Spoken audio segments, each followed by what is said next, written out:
ભાવનગર શહેરના જસોનાથ મંદિરથી નીકળેલી કાવડ યાત્રા વહેલી સવારે નિષ્કલંક મહાદેવ પહોંચીને પૂજા અર્ચના કરી પૂર્ણાહુતિ કરવામાં આવી। જે રીતે ઉત્તર ભારતના અનેક રાજ્યોમાં કાવડ યાત્રા કાઢવામાં આવે છે અને લોકો હજારો કિલોમીટર યાત્રા કરે છે, જેનું ખૂબ જ મહત્વ હોય છે, ત્યારે તેની પ્રેરણા લઈ ભાવનગરના છેલ્લા 3 વર્ષથી કાવડ યાત્રાની પ્રારંભ કરાયો છે। શહેરના ઐતિહાસિક જસોનાથ મહાદેવ મંદિરથી આ કાવડ યાત્રાનું પ્રસ્થાન કરી નિષ્કલંક મહાદેવ મંદિરે વહેલી સવારે પહોંચીને કાવડ યાત્રાનું પૂર્ણાહુતિ કરવામાં આવી હતી। જ્યારે મોટી સંખ્યામાં નિષ્કલંક મહાદેવ મંદિરે પહોંચીને વહેલી સવારમાં પૂજા અર્ચના કરી વિધિવત પૂર્ણાહુતિ કરવામાં આવી હતી।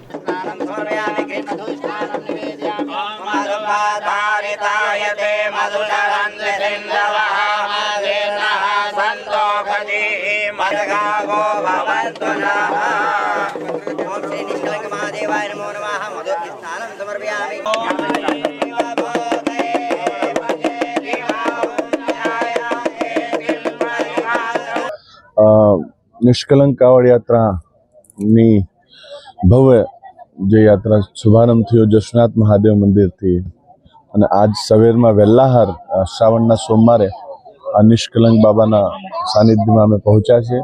ત્યાં પૂજા અર્ચના અને જલ અર્પણ કરીને ખૂબ સારો અનુભવ થઈ રહ્યો છે। ભગવાનની એક શક્તિ જાણે કે અમારા બધામાં વિરાજમાન થઈ ગયું એવું લાગે છે। અને આ યાત્રા ત્રીજી યાત્રા છે। આની પહેલાં 2 વાર આ યાત્રા ભાવનગરમાં થઈ ચૂકી છે। નોર્મલી ગુજરાતની અંદર આ યાત્રા એક નવી યાત્રા છે।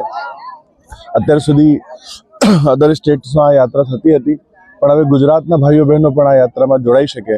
મેં એવું પણ સાંભળ્યું કે ગુજરાતના જુદા જુદા શહેરોમાંથી લોકો ભાવનગર આવીને યાત્રામાં સામેલ થયા છે। ખૂબ આનંદની વાત છે। હજારો શ્રદ્ધાળુઓ આ યાત્રામાં સામેલ થયા। સંતો મહંતો यहाँ हाजिर હતા। પ્રસ્થાનના સમયે રાજકીય સામાજિક આગેવાનો હાજર હતા।